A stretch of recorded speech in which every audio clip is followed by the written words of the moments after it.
Hey everyone, welcome to my channel. First of all, I want to thank you guys for all your love and support, and I'm really appreciative of it. Moving along, we are going to look at Ecologies Junior in our junior board game versions. I don't have all of the junior versions of the board games that are available, but I have a lot of them, and we are continuing this series. And I might acquire more games along the series which are not like age wise. So like I was going to do like 3 years, 4 plus, 3 plus, 4 plus, 5 plus. Sometimes I might just get a game and which is like 3 plus or 4 plus. I might just add it in between. So for now, today we are looking at Ecologies Junior, and Ecologies Junior has a two-level game too. One is for 4 plus. First part is for 4 plus, which is a kind of a memory game, and then the second level is for 6 plus. So let's open up this game and see what's inside.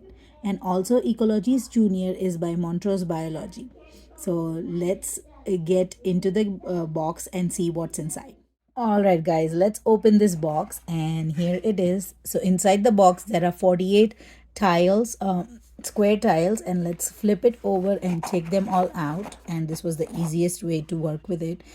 And then on the back of each of the tiles is the design same as the cover of the game box. So the cover of the game box is right here. I might just end up putting it right here. And then this is the back of each tiles right here. And then when you flip over the tile, each tile will have um, animals or fruits or plants or something like that, which are a part of the food chain. So this game is heavily dependent on the food chain. Okay, so let's look at the back of the box and see um, what some of the animals and plants there are. So we are looking at P for producers. So any tile that has a P on the side, they are the producers, and they will be the lowest. They will be at the lowest chain. Okay, food chain. Then it'll be C1 or SD. So SD are like scavengers or decomposers, and C1 are primary consumers, which usually are herbivorous animals or insects or something like that. Then at C2 are secondary consumers, and the C3 are the tertiary consumers. Okay, and this game is heavily based on all the terminology of biology. And I think on one here on this side of the box it tells you. So here there are C1 and SD are primary consumers, which are herbivorous, scavengers, or decomposers. P is for producers, which says plants, algae, etc. Then the secondary consumers are carnivores, and C3 are tertiary consumers, which are higher predators, and C4 quaternary consumers, which are apex predator. They don't have an instruction manual. All the instructions are on the box itself. So if you look at the side of the box right here, so this one says instructions for ages 6 plus, and then this one is instructions for memory game for ages 4 to 6 years old. So what they want us to do is place the shuffle tiles into 8 by 8 grid face down. Take turns flipping over 2 tiles. If they are a match, keep the pair and go again. If they're not a match, flip them over and end your turn. The winner is the person with the most pairs at the end of the game. So this is just a basic memory game. There is nothing fancy about it. For 4 to 6 years old, that's what we are looking at, just matching the tiles. So I know it's hard to find two bears right now with everything turned upside down, but I can obviously go ahead and show you how it's played. And here is a silverfish. Okay, and what else? And this is a timber wolf. So I think a lot the kids can learn a lot about the names of the animals. So I have owned it for a few months now, but we haven't gotten around playing it, so I don't know much about it. But now I will definitely go ahead and give it a go once I'm done with this video. So on even for the 6 plus, they have it here. It says find pairs and build food webs. So each player has their own food web. Only producers P tiles can make their own food. Other tiles must get food from the row below them. Do not keep pairs you cannot support with lower tropic levels. food webs are built from the bottom up using pairs. Okay, and then it says here instructions, same rules as before. So whatever the memory game is, but your first pair must be a p tile. Okay, so even if you make a c1, c2, c3, c4 pair, you can't keep it. You have to have a p tile pair. Your second pair can be a p tile or an organism in the c1 or sd row.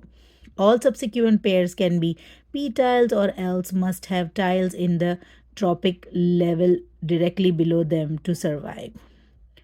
So, like here it says see below. So, first we need to have producers, and on top of them, we have to have the C1 and SD animals, and then on top of them, they have to have C2. So, you can't have a C2 if you don't have a C1. And then if you have a C, if you need a C, if you want to put a C3, you need to have a C2. Okay, and that's what it says. And I think whoever has the highest or the most pairs wins the game. So that's about it for this game, and I'm going to go ahead and show you how it's played. I'll play the memory game just for quick fun, and then we can go from there. All right, I have set up the game here, and here is the 8 by 8 grid. And I decided I'm not going to play the 4 plus version because it is pretty straightforward. I'm sorry, not the it is pretty straightforward memory game, but I want to try and see if I can play the 6 plus version. Okay, so let's go ahead and see. I will just pick up 2 tiles, so say C3, but I can't have a C3, and this is C1, so I'm just going to close it. We need to first find the P tile. So this is pointless because this is not for us. Okay, so I'm going to cheat a little bit and bring out all those tiles that are necessary and then place them up according to the food chain and show you guys how it's supposed to look. Okay, so I have made the food chain up here. So I started with the oak tree, that is the producer, and then I got the mouse. So first I got the mushrooms. Mushrooms are scavengers, um, or decomposers. So those are the I found those, but they are in level with C1. So then I found the mouse. So I put up the mouse, and then I found blueberries. So I had one producer for each of the level 1 tropic 1 animals. And then I found the garter snake, which is C2, which means it's going to eat the mouse. And then I found the badger, which is going to eat the snake. And then I found the grizzly bear, which is going to eat the badger. So we have the food chain here. And whoever makes the most food chain or food web is going to win the game. So that is the level 2, that is 6 plus. And for level 1, we are just going to have them find the oak trees, the mushrooms, the blueberries, just the pairs, the same way we play the memory game. So this is a pretty simple and fun game.